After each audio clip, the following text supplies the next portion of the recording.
Section, one night of May, 16 low level, a rule you can't afford to break. The 16th of May, 1943. Late afternoon in eastern England. It's still light out, but the air already smells of cold metal and engine oil, the smell that only shows up when a long night is about to begin. On the runway, the Lancasters sit motionless like huge animals holding their breath. Nobody speaks loudly. Footsteps on gravel, a flight jacket zipper, a switch clicking on, then silence again. In a cramped briefing room, maps cover the table.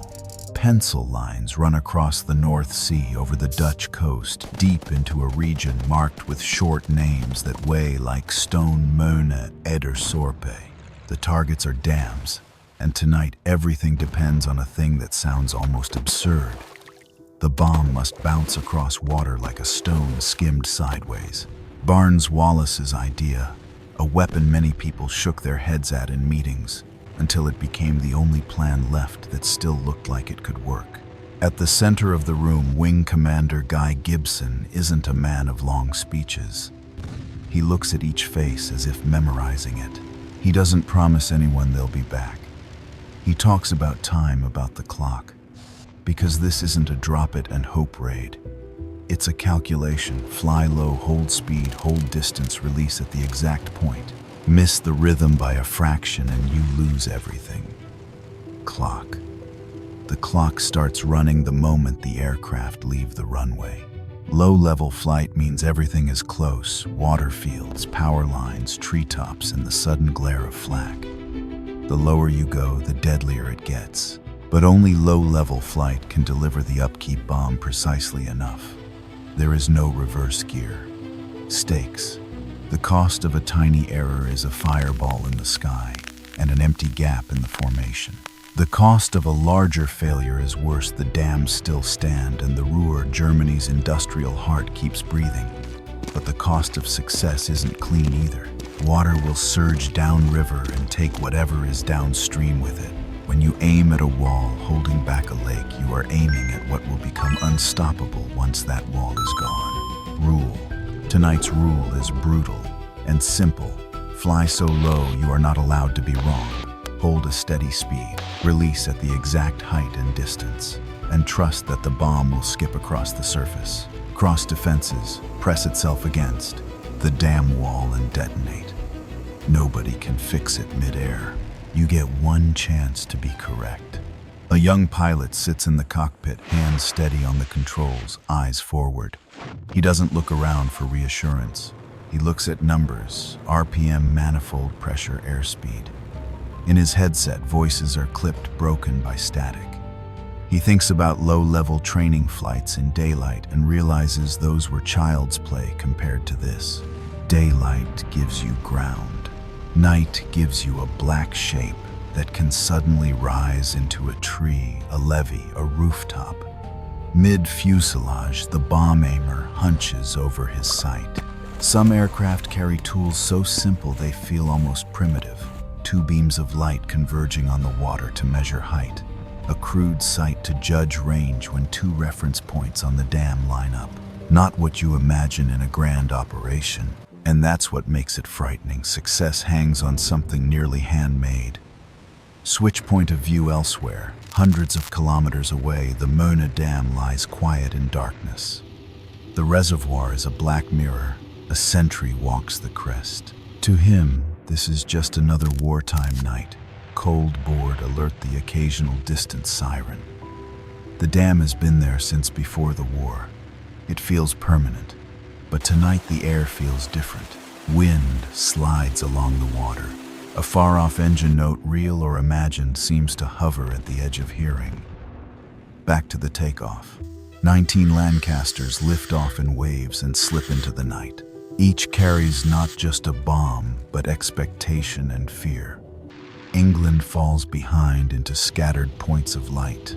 Ahead is Black Sea.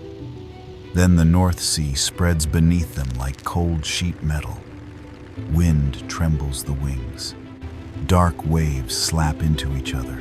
The pilot must keep the aircraft low without touching the water, like running along a blade edge. Mini payoff. When the horizon disappears, something else takes its place. Total focus. No small talk. Only engines and heartbeats.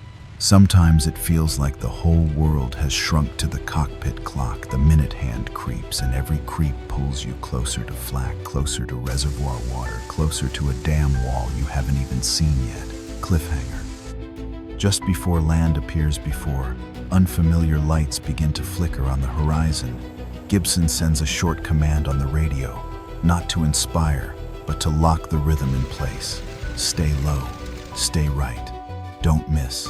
Tonight they will cross into the continent, and the plan will become seconds you must survive in real time. Section 2, Over the Coast, Searchlights, Flak, and the Price of Silence. Night of May 16 into the 17th of May 1943. The Dutch coast rises ahead like a dark seam, torn by thin ribbons of light, street lamps, harbor lights, and the occasional solitary glow from a farmhouse that hasn't gone to sleep. At low level, the world is no longer a map. It is detail rushing at you, a canal, a line of trees, a roof, a church tower. Miss the timing by a breath, and your Lancaster touches what you avoid in daylight by simply flying higher. In the cockpit, nobody talks about feelings. Only short calls, heading, speed, altitude. The aircraft split according to plan, but the spacing never feels safe.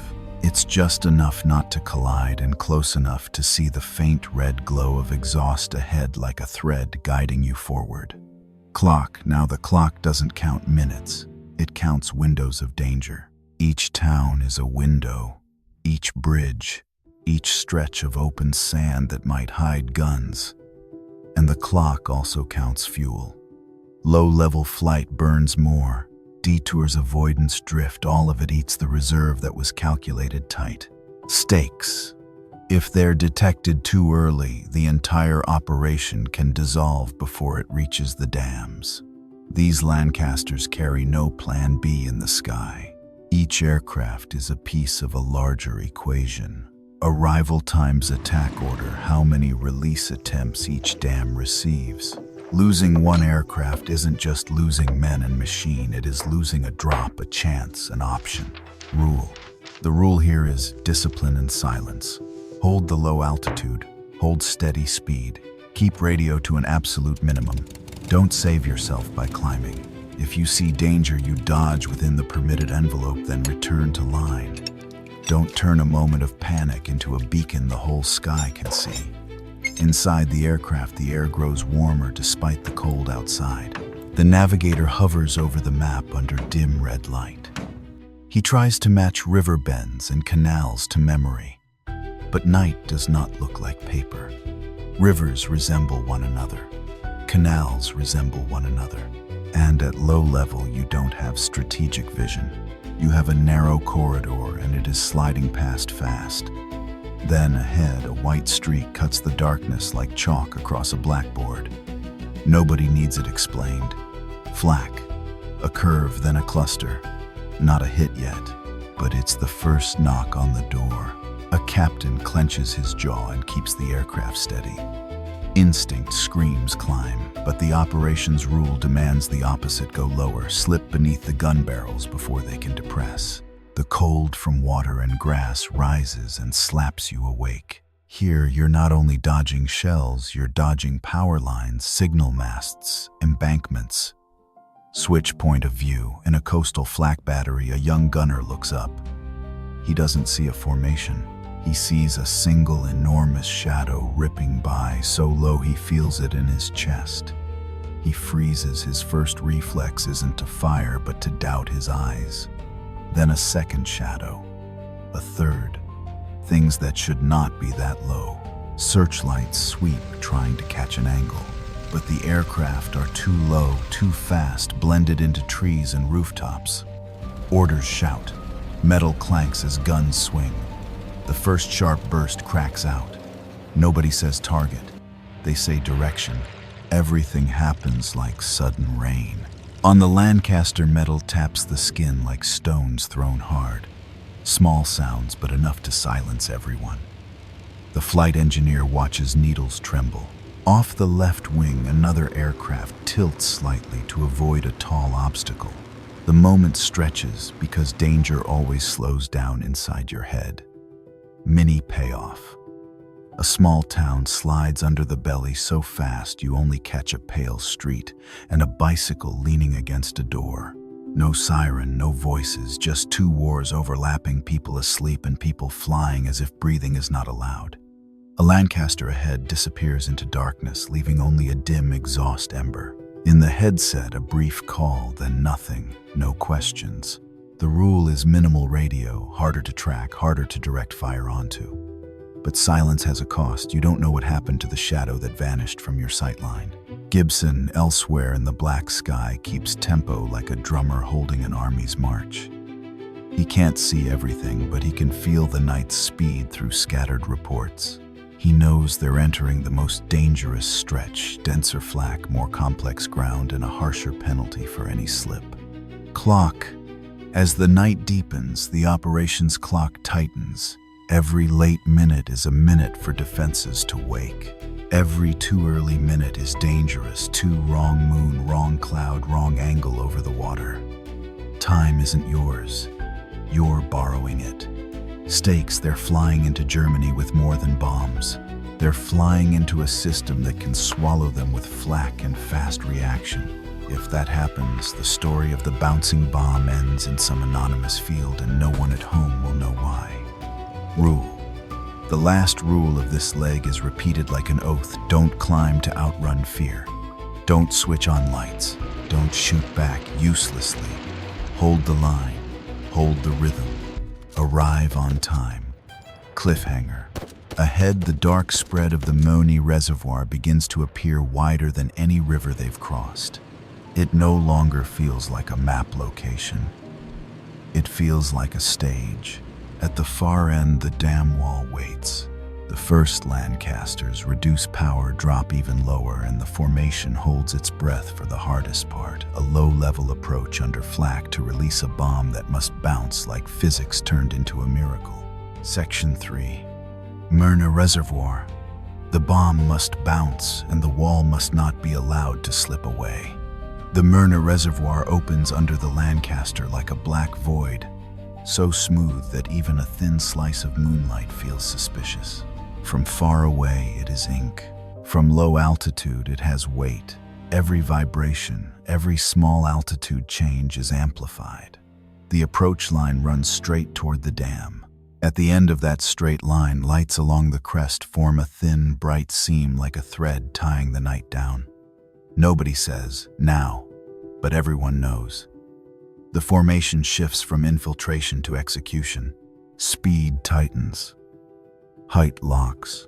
The crude-looking tools in the bomb bay become life-and-death rulers, converging beams on the water to judge height.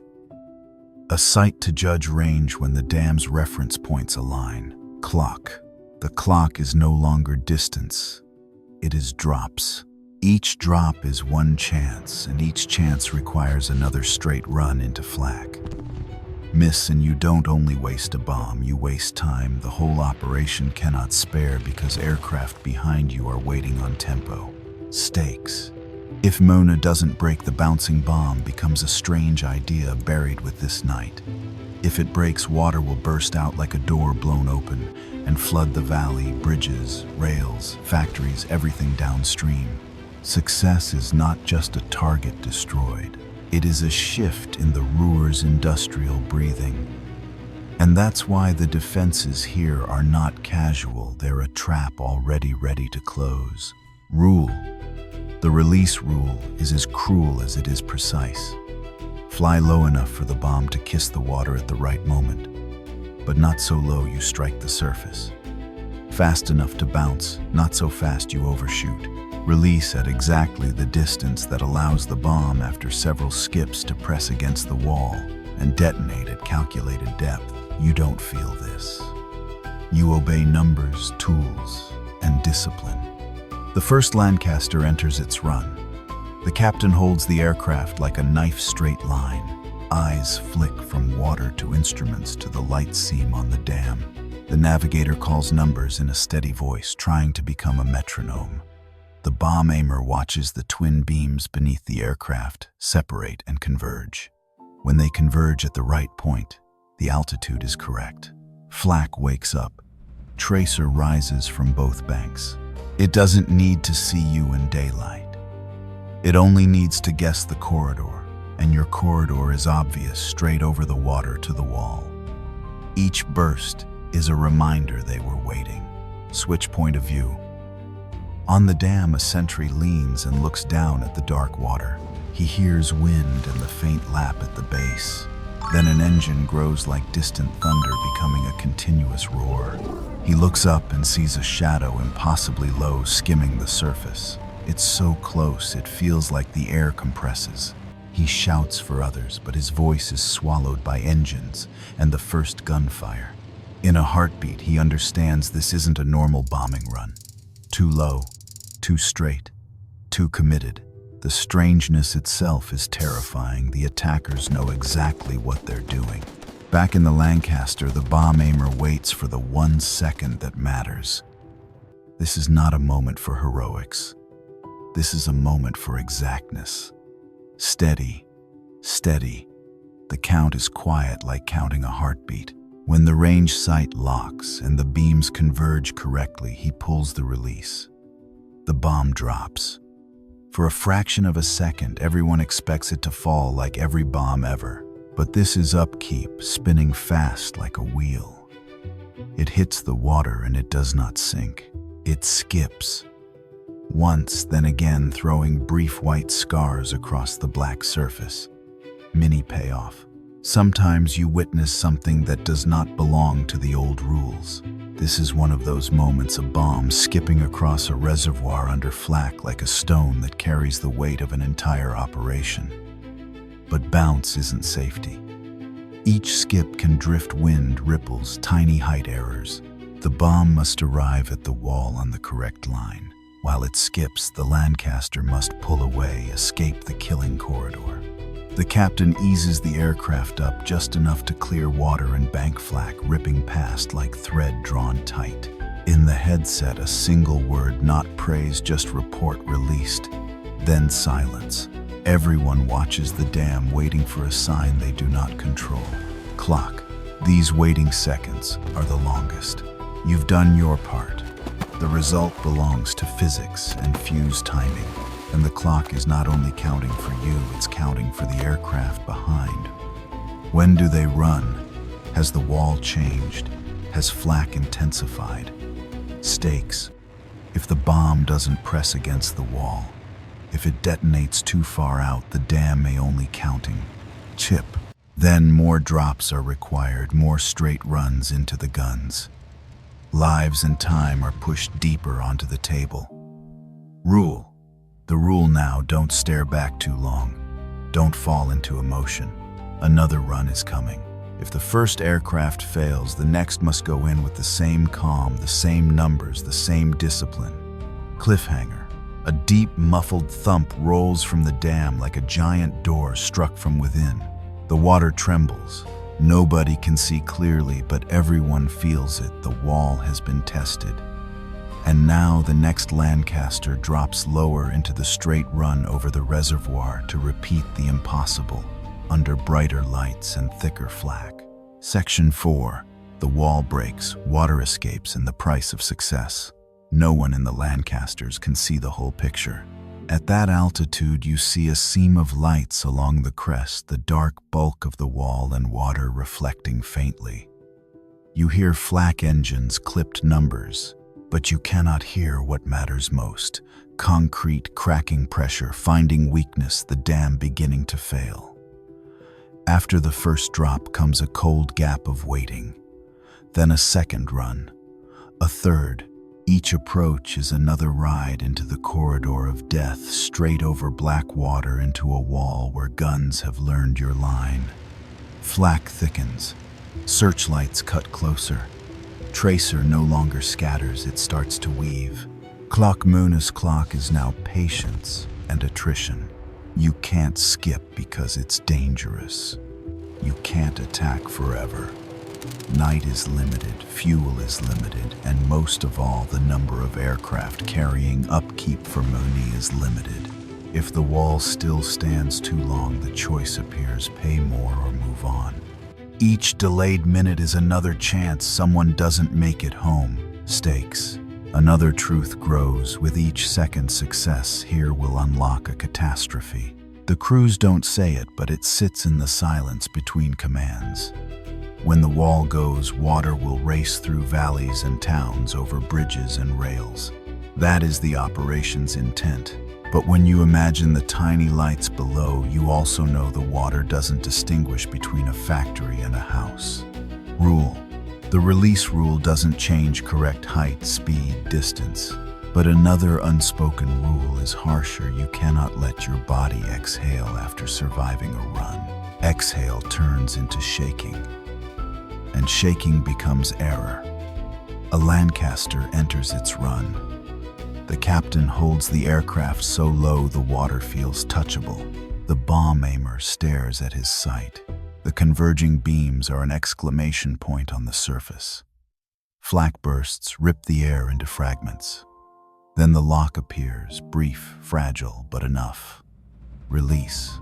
Upkeep drops, spins, kisses the water and skips. One white scar, then another. It feels too delicate to carry war's weight. But the dam wall swells in the sightline. The bomb makes its last skip and slides into the base, less like a strike and more like a hard embrace. The Lancaster pulls up and away. Everyone holds breath. Then the detonation arrives, not the sharp crack of a city blast, but a heavy, muffled roar swallowed by water and concrete. The surface shudders, the crest lights wobble. For a moment, nobody knows, is this the break or just another deep shock? Switch point of view on the dam. The sentry is forced down by the pressure of sound. The ground vibrates like something huge has slammed beneath his feet. A thin dust haze rises. He leans over the rail. At first, he sees only dark water and white foam. Then something wrong. The water line at the wall starts to move, as if being pulled, as if the wall has opened a mouth. In the wavering light, he sees a long white streak climbing the face. Not tracer, not light water. Water beginning to force itself through. He shouts. The shout disappears into sirens and guns. Others run up. For a few seconds, they still hope it is only a crack. But a small crack in a wall holding a lake never stays small. Above, the crews see the first sign of change along the wall. Darkness is cut by a growing white line, not flame tearing, mini payoff. Then the wall breaks, not as a cinematic explosion, but as material surrendering to pressure. One section gives, then another, and finally a gap wide enough for water to pour through like a caged beast released. Crest lights sway, white water erupts like smoke. The flood drops downstream as a thick curtain, its roar building. From above, you can't hear it fully, but you can see it. The reservoir's surface changes, the shoreline seems to shift. Black turns into moving white. In the headset, a voice slips out, not a cheer, a confirmation like breath finally released. The dam is open. Clock. But the clock hasn't stopped. It has only moved to the next target. Eder still stands. Sorp still stands. The remaining Lancasters cannot stay to watch. They must leave Möhne before defenses regroup and close the trap. Stakes. Now the cost of success begins to take shape far away in dark valleys. Water is already moving. You can't see people, but you know they're there. Bridges will be tested. rails will break, factories will shut down, and houses may vanish. War always uses the voiceless as material. Rule. The next rule: disengage immediately, keep formation discipline, turn toward Eder. Do not let emotion keep you here. Do not let success make you forget the long flight home still waiting. Gibson sets the tempo and redirects to the next target. Eder doesn't have Ruhr's dense flak, but it has another enemy terrain. Narrow valley, steep slopes, swirling wind. You can't run straight like Möhne. You must circle a line, find the correct door into the approach. Cliffhanger. As the Lancasters leave Möhne behind, the roar of escaping water fades. Ahead lies another wall in Eder's dark valley, no sweeping searchlights, but rock and margin of error. If Möhne was a test of Flak, Eder will be a test of control, and tonight they must do the impossible one more time. Section 5. Eder Dam, a dark valley, a mountain's grip and a drop with no straight line. If Möhne was a wide stage where you charge straight at the wall under light and gunfire, Eder is a quiet trap. No long beams of searchlights, no thick web of Ruhr flak, but terrain instead. Hills cup the reservoir like enormous hands. The dam wall sits inside the valley like a hidden target, forcing you to negotiate every meter of space before you can even attempt a run. When the Lancasters reach Eder, the first sensation is confusion. The map says the dam is there, but in darkness everything is black shapes stacked on black. The lake is a winding ribbon between hills. There is no long, clean, straight line to aim. There are bends, blind corners, sudden wind shear as the aircraft skims water and slopes. Clock. The clock becomes a clock of searching. Each orbit to look again burns fuel and time. But you can't release blind. You must see the wall. You must choose an approach where the bomb has enough water to skip and enough room to press against the base. Eder forces you to solve a moving equation while time squeezes your throat. Stakes Möhne has broken, but the mission isn't complete. If Eder stands, the cumulative impact shrinks. And every minute here increases the risk of being detected by local defenses or sentries who might not have had warning. In a valley, engine noise echoes like thunder. You are making noise inside a bowl. Eder's rule is flexibility. Without compromise, you may circle, you may adjust. But when you commit to the drop, you must hit the numbers, speed, height, distance. Because there is no beautiful straight line, you must create one.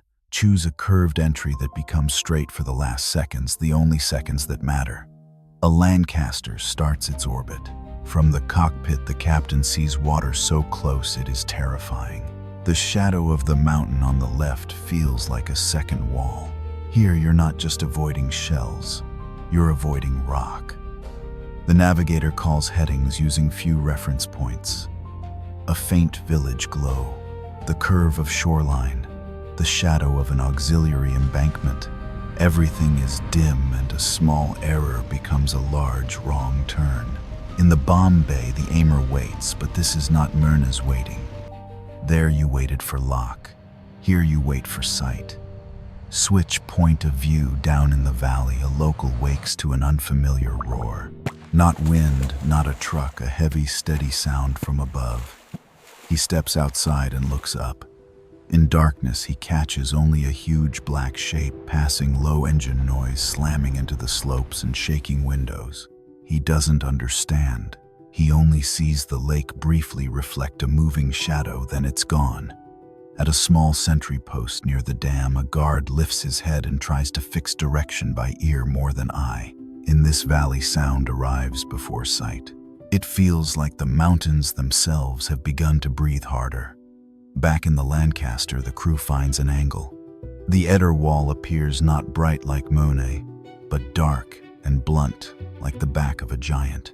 At last, the final straight line emerges, a segment of water long enough leading directly into the wall.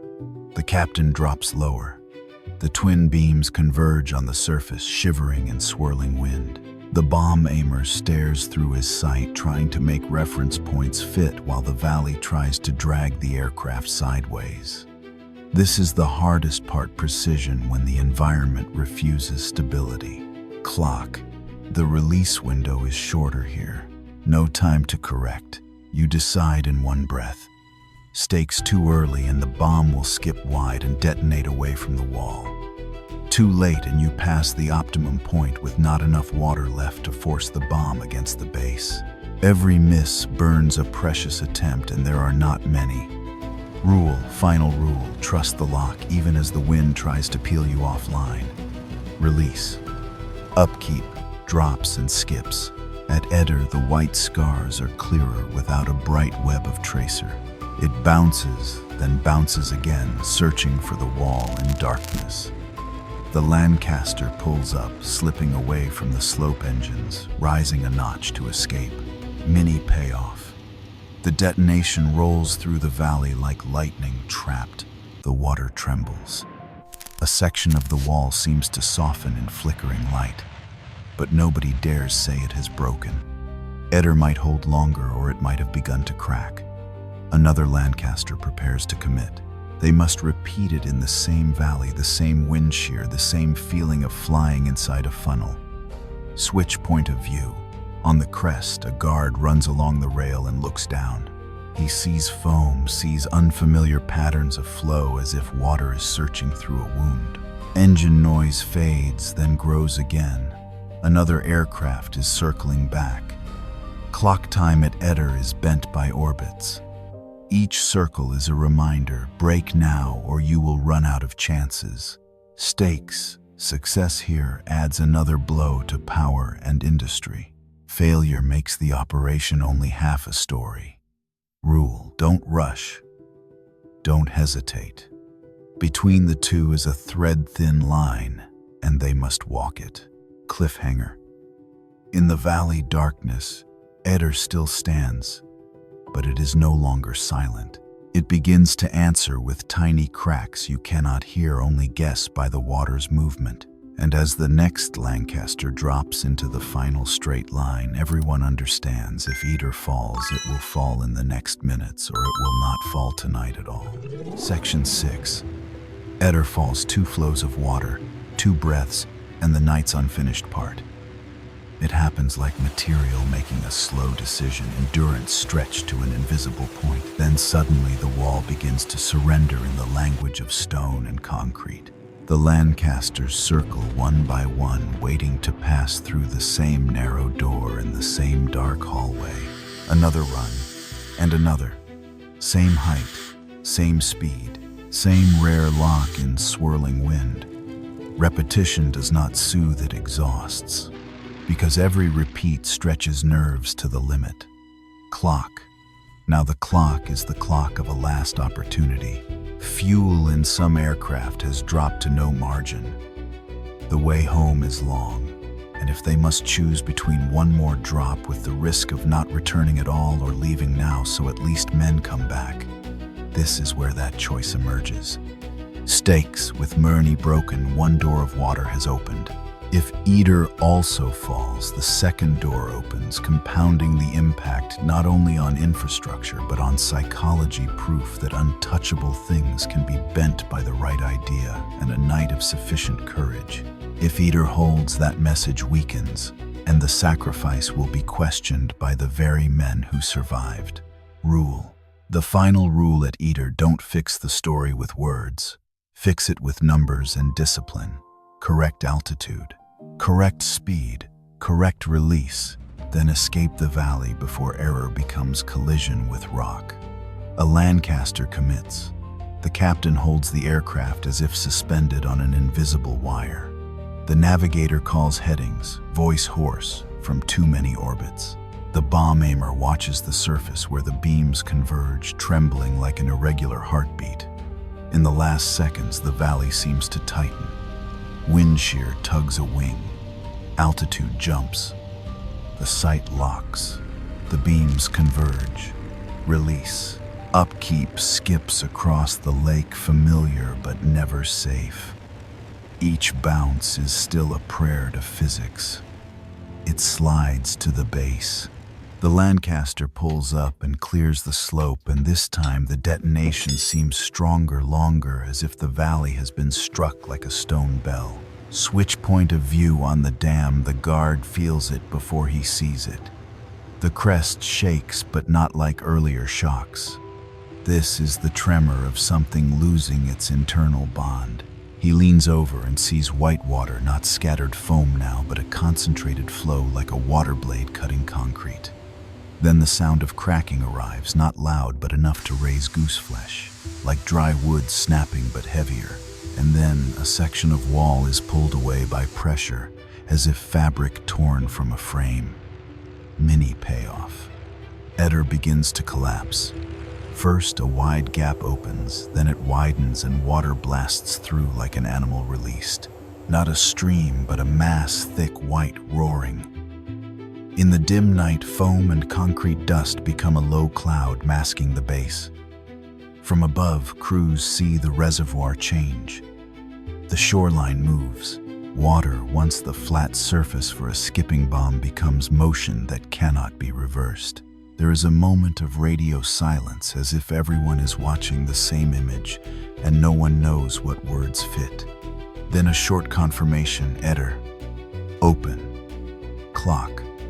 The night's clock doesn't allow them to stay. Every second increases the risk of flak response, fighter interception, or simply running dry before reaching the North Sea. The clock drags them back to the remaining task: get out of Germany. Stakes. Now the price of success spreads downstream. At Möhne, water has gone. At Eder, water is starting to go. Towns, bridges, rail lines, and people who were never in the May 16 briefing room are in the path. That is the night's unfinished part, what happens after the wall fails. Rule, withdrawal, rule, don't become an easy target. Fly low when needed. Spread according to plan. Keep radio minimal. And most of all, don't let relief become carelessness. More people die on the way home than on the attack because they think it's over. The Lancasters leave the valley, climb only enough to clear terrain, then drop back low onto their route. The sky behind them darkens, but the roar of water lingers like a warning. Switch point of view. In a village downstream, a man hears an odd sound like a train, but there are no tracks nearby. He opens the door and sees black hills and a thin mist. The sound grows louder, faster. In the darkness, a white front appears like a wall sliding toward him. Mini payoff. Tonight isn't only the story of pilots and bombs. It's the story of people who see water coming and don't know why. A decision made in the sky hundreds of kilometers away is turning into reality in front of them. Cliffhanger. But for the crews, the question is not what will the water do. The question is who is alive to see morning. They've done the impossible, 2 dams in one night, but the sky on the way home is still full of risk. Somewhere between them and the North Sea, Flak and fighters may be waiting for an answer to the roar that just rose out of dark valleys. Section 7. The way home, the North Sea ahead, the night's shadow behind. After Eder, the sky doesn't grow lighter. It only changes shape. The Lancasters leave the valley and settle back into low-level flight like heavy shadows. Behind them, the roar of water fades, but inside the aircraft it remains like a vibration in bone. A strange sensation: you have accomplished the impossible, yet there is no time to believe it. Because the way home is where war often comes to collect its debt. At low altitude, the world returns to small threats: power lines, embankments, tree lines, lonely lights that might be traps. Fly high and you're visible. Fly too low and terrain kills you. And after hours of tension, the body begins to betray you. Dry eyes, aching shoulders, numb hands, and a piece of the brain that wants to loosen because it thinks the hardest part is done. Clock now, the clock is fuel and dawn. Fuel is not just a gauge number. It's the real distance between you and the North Sea. And dawn is a quiet threat as the sky lightens. A Lancaster skimming a plane becomes easier to see, easier to chase. Every minute can turn safe shadows into clear targets. Stakes. Losing an aircraft on the return is still losing everything for the men aboard. But on a mission level, there's another truth. This night will be remembered by how many come back. If too many don't, success shifts in memory from a strike to a trade people don't want to face. Survivors will live with that. Rule withdrawal rules are harsher than attack rules. No complacency, no pointless racing, no splitting outside plan, and never allow fatigue to erase basics. Radio stays minimal. Lights stay off. Everything stays quiet. A Lancaster skims over a dark canal. The navigator bends over the map, but now it feels more like a reminder of what they've endured than an easy tool. He relies on shapes, a river bend, a levee cut, a small town's yellow cluster. But when you're tired, every cluster looks the same, and that's where mistakes begin. In the cockpit, the captain listens to the engines the way you listen to a breathing animal. If the rhythm changes, he knows. But after hours, sensitivity wears down. You must force yourself back into focus the way you force eyelids open when they want to fall. Switch point of view below. A small field outpost hears engines. A sentry looks up and sees only darkness. Maybe aircraft, maybe not. The night is full of noise, wind animals, distant sporadic detonations. Then a huge shadow rips past so low he feels the gust. He shouts, and those seconds of delay are everything the crew needs to vanish behind a line of trees. Elsewhere on a dirt road, a man cycling late stops and looks up as a black shape passes. To him, it's just a strange wartime moment, thunder in the sky, then silence. He doesn't know that somewhere behind that aircraft, 2 dam walls are no longer intact. On board, there are small signs of damage. A hole in the skin, a wire trembling wrong, a gauge wavering. They don't kill you instantly, but they demand attention. The flight engineer checks, touches warm metal. He doesn't say fine or not fine. He reports in usable sentences, hold it like this, don't push it. Not advice, survival math. Clock. Then the North Sea begins to appear another broad darkness. For the crews, it signals hope and a different kind of danger. Over-water terrain doesn't kill you, but you can lose direction. If someone has to call for help, radio becomes a risk. And if an aircraft ditches the night, sea does not wait. Stakes. Everyone thinks the same thought without saying it. Just get back to England. But England isn't a point. It's a coastline. And before that line, you can lose one another in darkness, lose headings, lose rhythm. Those remaining must decide search or continue. In war, compassion is often cut short by fuel. Rule. The cold rule. Now, if someone goes down and you cannot save them without dying too, you must remember, report, and move on. The hardest pain of survival is not only mission memory, it is the memory of people you were forced to leave behind. Mini payoff. When the sparse lights of the English coast finally show, no one cheers. They simply exhale a fraction easier, as if their bodies forgot normal breathing. The runway, once a starting point, becomes something else, confirmation that you still exist. But the night isn't over. Landing after a long, low-level flight is the final test. You're exhausted, the aircraft may be wounded, and error can still kill. The captain lowers gear, holds speed, follows guidance. Wheels touch, a small bounce. Then the long roll-out engines easing down like breath released after too long held. Cliffhanger. And the moment the wheels meet the ground, another question appears, cold and heavy. What happened down there? The returning crews will hear reports, see maps, hear numbers, and understand that their success wasn't only in 2 broken walls, but in the water, still running through the night while people downstream didn't yet know what was coming. Section 8, Dawn. And the small detail, when a pair of light beams in the dark changed history's direction. When dawn arrives, big stories often shrink into a few report lines. 2 dams breached, flooding production disrupted. But inside the dark belly of those Lancasters that night was never a few lines. It was the smell of oil, cold sweat, flak ripping past endless orbits over Eder. And the moment you were forced to trust a detail so small it felt almost ridiculous. Not everything is steel and explosives. Sometimes war is decided by something fragile, two beams of light under an aircraft converging on one point on the water. Correct height so the bomb skips. Off by a little and the bomb sinks, drifts, or detonates uselessly. In low-level night flight, instinct isn't reliable. You have discipline and a small detail that anchors a whole calculation to reality. Final section, lesson, 9,140 words.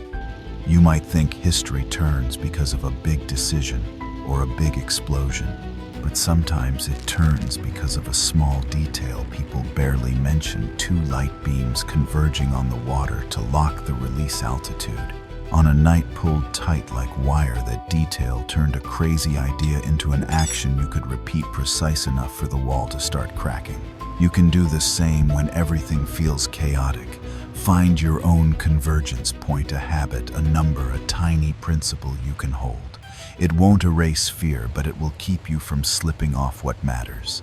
That's Soldiers' Lost Voices, where the smallest details still carry the loudest echoes. I'm Soldiers' Lost Voices, telling the moments when history turns on the smallest things. Small details change everything. Which small detail in this story stuck with you the most and why? What should we cover next? A strange weapon, a night raid, or another unbelievable survival moment?